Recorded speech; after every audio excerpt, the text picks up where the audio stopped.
Hello, hello, everybody. Welcome to Ready, Set, Thrive.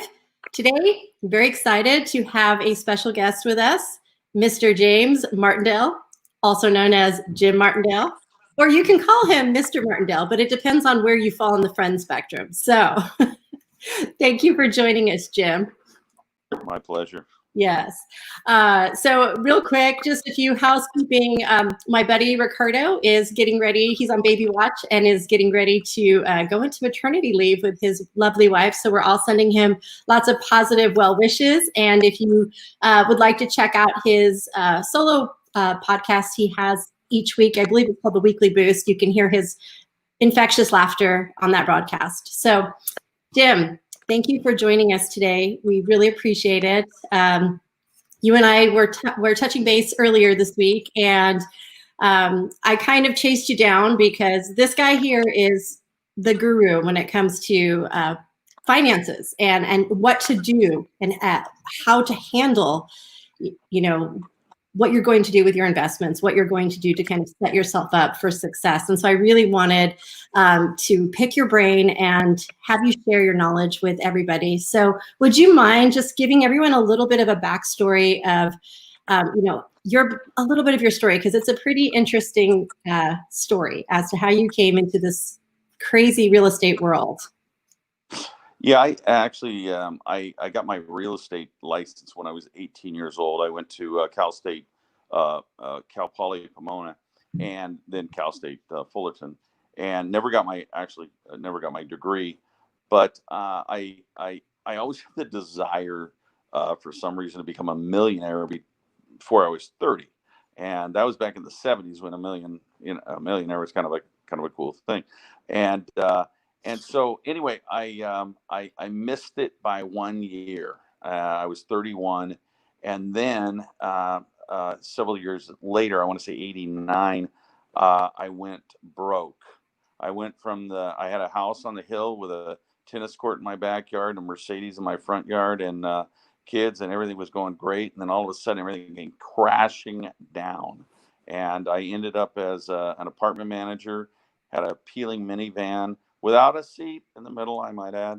And I go, wow, this is crazy. So that's kind of my backstory.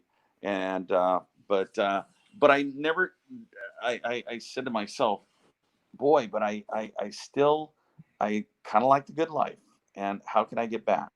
So that was my backstory. Right. Well, so you said that back then it was kind of a big deal to join the Millionaire Club. I think that's still pretty cool, by the way.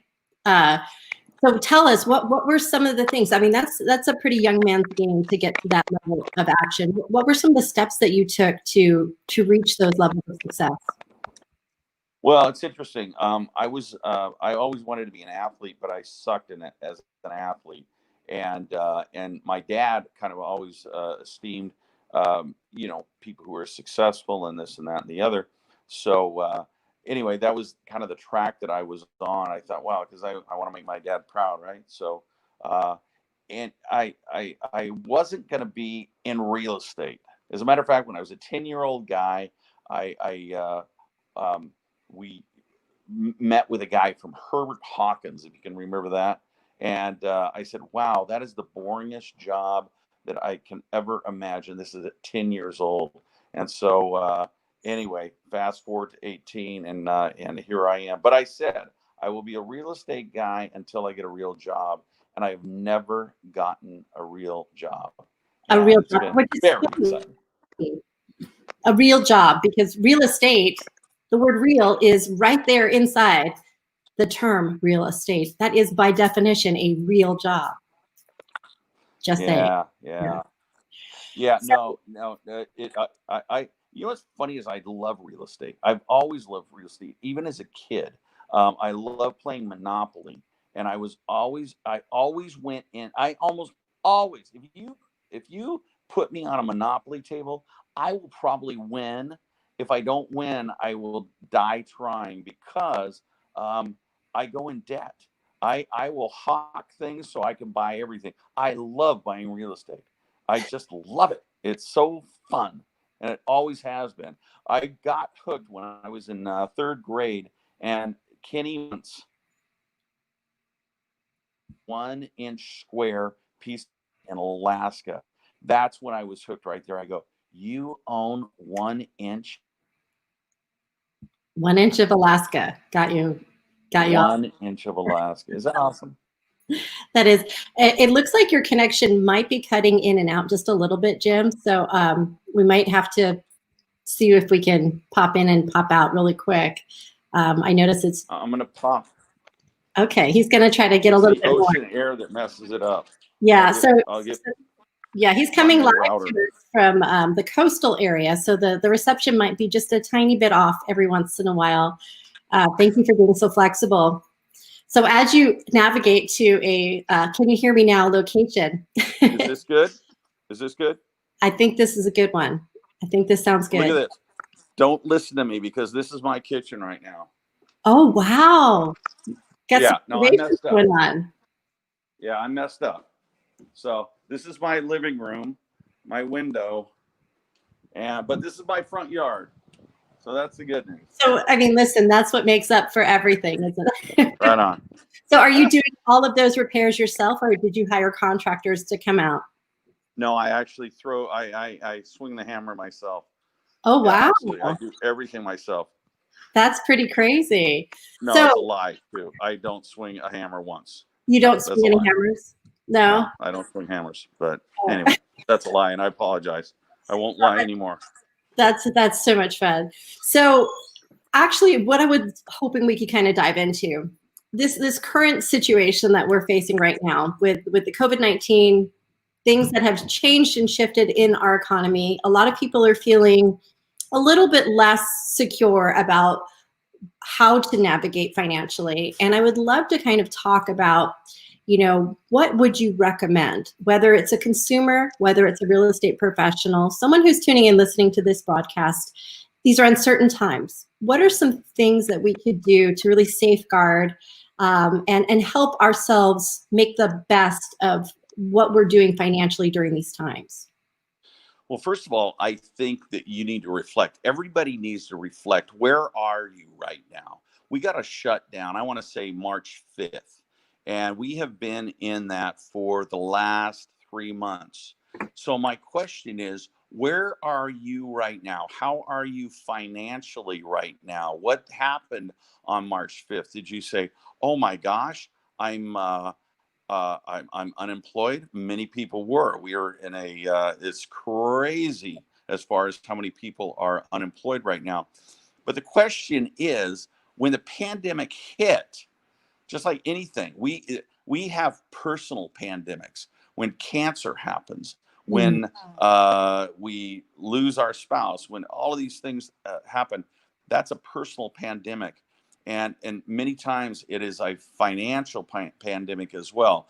More so than not, this has really hit us, most of us, financially rather than dying, frankly, from COVID-19.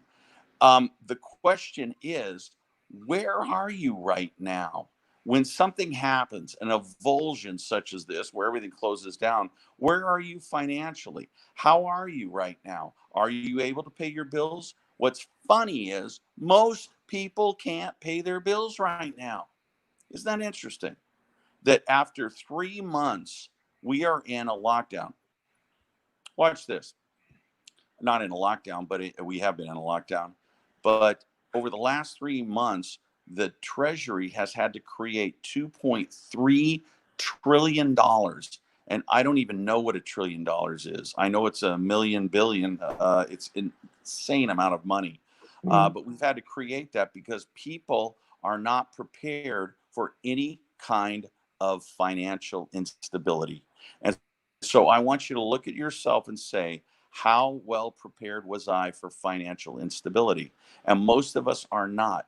And that is a key factor in your financial livelihood and your financial future, is being prepared for things like this. What if we had an earthquake? I mean, the bottom line is our biggest thing was, oh gosh, I wonder if I can get toilet paper and paper towels from Costco. And there's lines around the store trying to get both of those things. Interesting, isn't that? Yeah. And yeah, Something I think I don't think most of us expected that those were the types of things that were going to become our new emergencies, right? isn't that something? Isn't Yeah. that something? We need to look back and reflect on that. What was our position right there? And isn't that funny that something happens like this, and still financially we're fine, and yet look at the pre uh, Floyd, which was an interesting.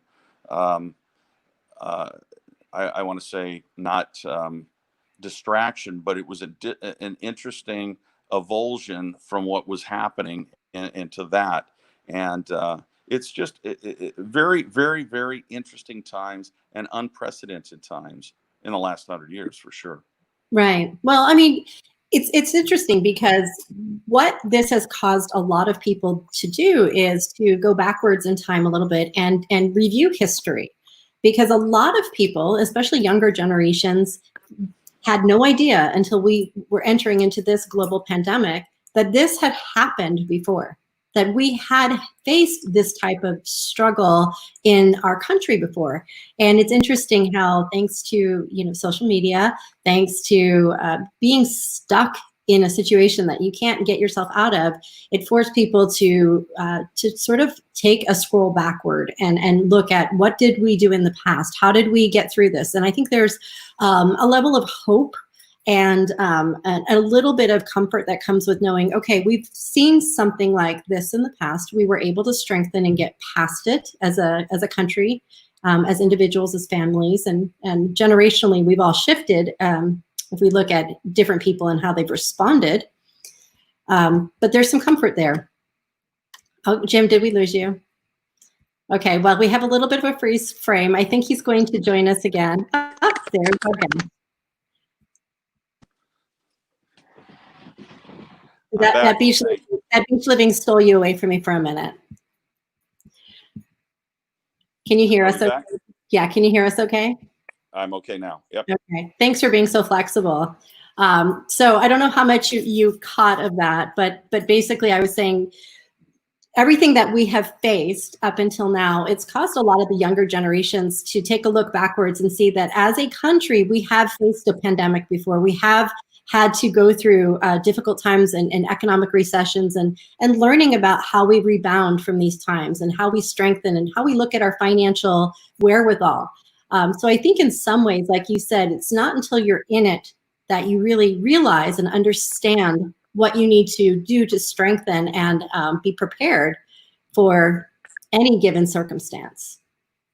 Yeah, I think that we're really very unprepared. Most of us are unprepared for most of the things that hit us because we don't see them coming. I mean, finances usually take care of a lot of the hits that we go through in life, but there's also times where finances don't. I mean, we've lost 15 million people here in the United States, over 400,000 globally. And, we don't see these things coming. We don't see things coming. And that's generally the case. Most of the things in your life that are avulsions in your life, if you will, we don't see coming. And yet we need to be prepared for things, especially financially, because we don't know what's around the corner. Right. We just don't see it. So Right. again, we can try our best, but we usually don't see the things that are coming. Right. So that being said, what are some great actionable, some great tips that we can pass on to the viewers to prepare yourselves? So as we take a look and we take inventory, what are some things that we can do to prepare? Okay, first of all, again, if we look back 3 months ago and we say, how we survived the last 3 months, you need to take a personal inventory and say, wow, I was faced with not having a job for 3 months. How did I do financially? Do I have money in the bank? Do I have reserves? Most people don't. The reality is we started having debt back in the 1783. 1783, we had $77 million in debt. Today, before the pandemic, we had about $21 trillion in debt, and we packed on another $2.3 trillion, probably 2.5, just in the last 2 months. Do you get that? That's a huge deal. That's a huge deal. And what it says, as a nation, as people, we are just not ready for any kind of avulsion in the system. You've got to put things away. You've got to save, and you've got to invest. And most of us don't. About 75% of the people out there today, if you had your car breakdown or anything, a $5,000 problem, 75% would have to borrow the money. I want you to think about that. Are you in that category? There's a lot of us in the real estate business. We're making all kinds of money and this and that and the other. And guess what? We spend it all. How many of us are packing away for a Corona 19 day? You know, there's not a lot of folks who are. And that's what we have to do. Right. So it's interesting. I was actually on a Zoom call late last week talking with some friends and colleagues about just that, about investment, about what are we doing to invest in building our portfolios, whether you're preparing for retirement, whether you're thinking about preparing for a pandemic, whatever the case may be. We were talking about how it's a shame that public schools don't educate our students about how to save, how to invest, how to prepare yourself for financial freedom. And there's so many adults that just don't know. That is one thing. I was a business major at Cal State Fullerton, and I think about what I was taught. And bottom line is, I wasn't taught any of these things that get us through life and to thrive. I was never talked about the rule of 72, about 401ks, about IRAs, about how money works, about the the exponential effect of compound interest, those things. And I was a business major, and so we just don't teach these things. And I'm quite I'm flummoxed as to why we don't. And one of the things that I found out when I was younger, me and Marty Rodriguez and I spent the same started the same year in real estate. Oh, really? Yeah, true story. I've been in the real estate business 42 years. Marty's been in the business 42 years. And I figured out I ain't no Marty Rodriguez. And yet I want to have financial independence. And I want to be, golly, I kind of want to sell like Marty Rodriguez does. But I figured out that ain't me. That's just not. And so, but yet I want financial freedom that being, can I say baller, is out there in the real estate business. And yet I wasn't that guy. So I studied and I said, well, how can I become financially independent? And guess what? It was buying the thing that I am selling. I thought to myself, oh my gosh, why don't real estate people buy what they're selling? When you think about it, when you're a salesperson, you got to sell your product. What? This is the greatest product ever known to man, is real estate. Isn't that insane? And yet, how many people who are selling are buying their own stuff? I figured that out 30 years ago, and I said, oh my gosh, if I buy my own stuff, I will literally stumble over myself not to become financially independent. It's impossible not to become financially independent if you buy real estate. Impossible. So how did you think about that? How did you get yourself started when you realized you had that aha moment that, wait a minute, I should be investing, I should be buying in the product that I'm selling? How did you get yourself started? That's a great question. And I said to myself, I am making millionaires richer by my actions. I am making millionaires richer by my actions. And I said, well, how can I get into to this? And I said to myself, well, gee whiz, getting the deal is the toughest part of any real estate transaction. Getting the deal, getting money for the deal is not that big a deal, because money is free flowing and a lot of people want to put money into good deals. And so I figured that out. So even though I had no money at the time, I said, if I can make the deal, find the deal, the money will flow. And indeed it did. And so I didn't need my own money. And then what's funny is after time after time after time, and you make this money on this deal and this deal. I think we lost your sound there, Jim. Okay, please, I think he's coming back to us. I'm coming back to. There you are. Yeah, it's always right when you get to the deal, good part. You said the money was finding you. You brokered the deal, and deals are tough. Deals are the tough thing. It's finding money is easy, but yet it's necessary for you to be successful, because you can have a deal without money or a money without a deal, and those coming hand in hand is what makes a transaction. And that's what I've been about. It's interesting. This is what's called you've got an efficient market and an inefficient market. And an inefficient market is what we love. Can you hear that? Yes, inefficient market versus an efficient market. Efficient market is all knowledge. Everybody knows everything, and that is the stock market. Okay. If I told you I could give you Apple stock at $30 for a share, it ain't gonna happen. It's just not gonna happen. No, It's nice. It sells for what it sells for. However, in the real estate market, inefficient, not all information to all people. Hey, there's a situation where we've got a divorced family next door. They need to sell this property right away. And can you get that for a deal? It's interesting. A gal came to me 1 week ago. My friend Denise Kills said, I've got a friend who has a house she's been living in, and she was going to be able to buy it for $375,000. I looked at the property; it's worth $600,000. $600,000. If she has the ability to buy that property, did she just make $225,000? The answer is yes.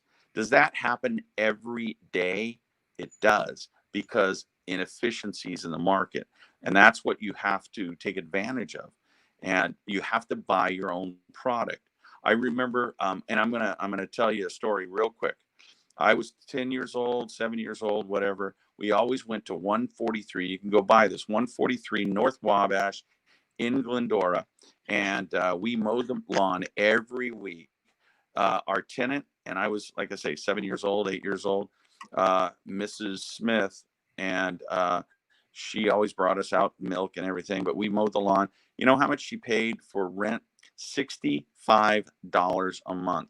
That was for a 2-bedroom, 1 bath. Again, go buy it. 143 North Wabash, Glendora. Wow. And we rent that right now for $2,300 a month. My dad they bought the property for $7,500, built the other 2 units for $15,000. So we're at what, $22,500, and the property is worth about $1 million today.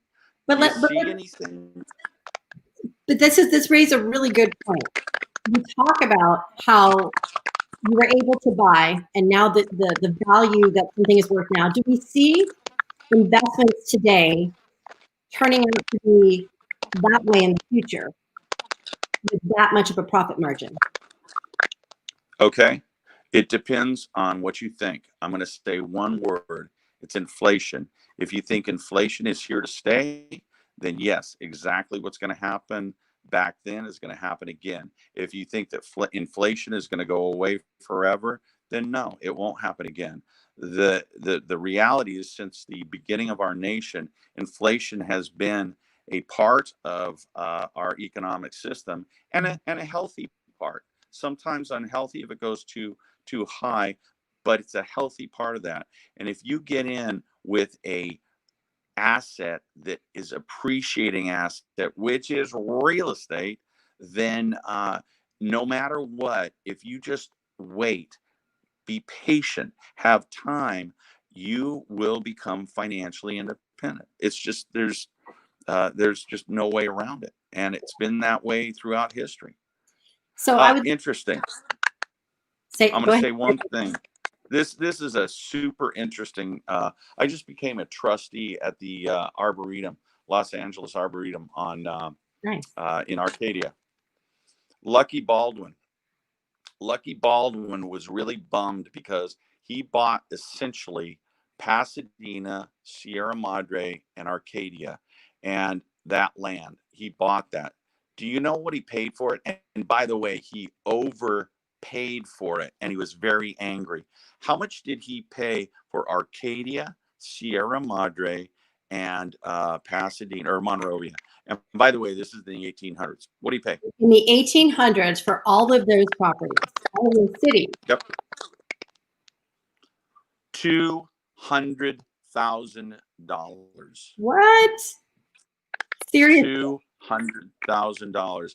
And by the way, as a trustee, and I don't know if I should say this, but in order to simply restore the adobe in the Arboretum, it's costing us $1.7 million. And by the way, that's on a 1,200 square foot adobe.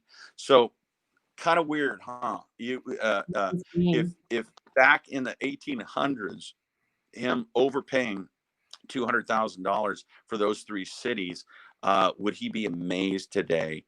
I'm asked time and time again, hey Jim, which of the properties do you wish you held on to as you've gone up through the stages of property ownership, and guess what, my answer is the same as everybody else's. Every one of them. I wish I kept every single one of them, because every single property that I've sold to date is worth so many times more. So guys and gals, you got to buy your own product because it goes up in value. I don't have to work right now, not because I'm so smart, not because anything, except that I bought real estate when I was 18 years old and 20 years old. And when I went broke and went to the apartment, I said, you know what? I'm coming up swinging. And I came up swinging. And Martindale Professional Plaza, 1340 East Route 66, completely vacant. I was in a dadgum apartment building, flat broke with a van. I begged, borrowed, and stole. I didn't steal the amount of money to get that property. And that is one of my highest cash flowing properties today. That was back in 1994. I bought it for $1,250,000. And everybody said, you're nuts. And now everybody says, oh, you're so lucky. Well, I don't know if that lucky. It was a great decision, right? Exactly. Yeah. Exactly. You're nuts if you do something that doesn't work out, and when it is very successful, you're lucky. Nobody wants to take the risk. And again, life is a risk, but taking a risk on a proven product like real estate is a no-brainer. Just a no-brainer. So I wanted to circle back. You had mentioned that it was easy to come across money. Getting the deal together was the difficult part. Would you share with the audience what you mean by that? So somebody who's thinking that I'm going to take that dive and I'm going to start investing in real estate, where would somebody find that money? Where would they? How would they go about getting that invested? Well, that's a great question, and mostly there's a lot of idle money out there. You've got parents, you've got grandparents, you've got a buddy of mine just sold his Maureen Haney just sold his house, and he's got about. I think we just got a little bit of a free screen. Know about that. What's that? Oh, I think you just froze for just a quick second, but you're back. Okay. Money is not a problem because right now, if you put money into a T-bill or a CD or what are you getting? 1%, 2%? I don't know. I don't put my money into CDs. I put it into real estate. But let me ask you a question. If somebody got off the phone today and said, "Oh my gosh, I just got this great deal," do you think if they called Jim Martindale, they'd get money for that, the funding for that project? Of course they would, Right. because that's a no-brainer. And I'm just a guy. What about their parents? What about their grandparents? What about their friends? What about that? So set up your lines. And by the way, I would not be successful today if I did not have financing. Harold Anderson was my guy in the day. If I had a deal, one of my best deals, 415 West Carroll in Glendora. I bought it Oh for yeah. $775,000. It's a medical building. It was Oh, completely okay. vacant. And yet I called up Harold and I said, "Hey, Harold, I need money." And he wrote me the check for it. So it's and it, so you've got to be, you got to be legit. You've got to be trustworthy. And if you are, and if you have deals, then people, again, if you have a deal today, Stacey, and you said, "Hey, Jim, I'm going to call you afterwards. Um, if it's the right deal, do you think I would finance it? And do you think I would take you on as a partner?" And I don't like partners, but anyway, but it would be a done deal, right? Right. Right? So tap So into your network. You know, each one of us has, whether or not we realize it, we have an expansive network. If you look at your SOI, your sphere of influence, we're all surrounded by lots of different professionals, lots of different people that are in different places that may also be looking for financial opportunities to succeed. So tapping into that and being resourceful, being trustworthy, responsible, are those are the roots that we get started with, right? yeah, yeah, and that's the thing. If you come up with a plan, you have to say to yourself, "Okay, I'm in the real estate business. I can get." The bottom line is, you're at the front lines for good deals, good transactions, that sort of thing. And you know the business, and you know the trends, and you know all of this. So then you have to say, "Okay, I'm going to be a real estate investor." So if you don't have any money, that's okay. You have knowledge, you have a sphere of influence, and that's a huge thing. Say is that you have to use your sphere of influence, and then you go to them and you say, "Hey, this is my plan. This is what my MO is going to be. Are you in? Would you like to participate in that if I find the property?" And then you, by golly, do find the property because you're in the business, and you purchase it, and everybody wins on it. And so yeah, you've got to pre-plan everything, because a deal, all the deals that I've ever made, you better make that deal in the next 7 days or it's gone.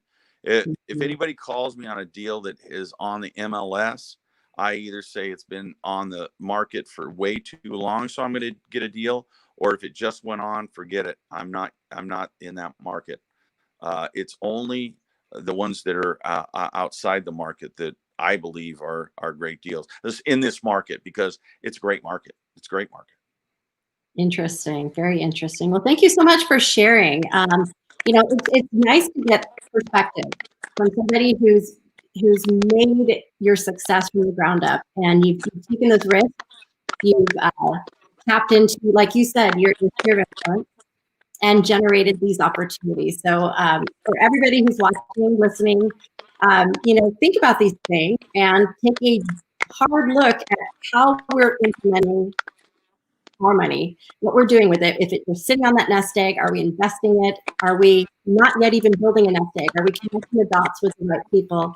And what's a great way, if I know from time you do financial workshops, what's a great way for people to stay in touch with you and to, you know, follow you and connect with you?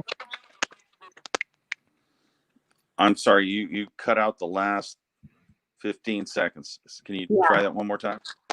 I was just saying we can put the links in the comments down below as to where everyone can find you. If anyone wants to attend one of your workshops or learn more from you, because I know you give back so much to the community. Yeah, just email me at Jim, Jim, at martindalecommercial.com. And once again, I feel like we're the richest country in the entire world. We are the most prosperous. We are the most giving. And I'm thinking to myself, if we can go from, month to month existence, which I think COVID has kind of showed us are the cracks in our armor, the chinks in our armor. Boy, we got to shore up some things. But if we shore those things up, the richest country in the world can absolutely make a profound impact on this world in a good way. And that's what we're here for. We're here to resource the world, and that's what I want to be about. Wonderful.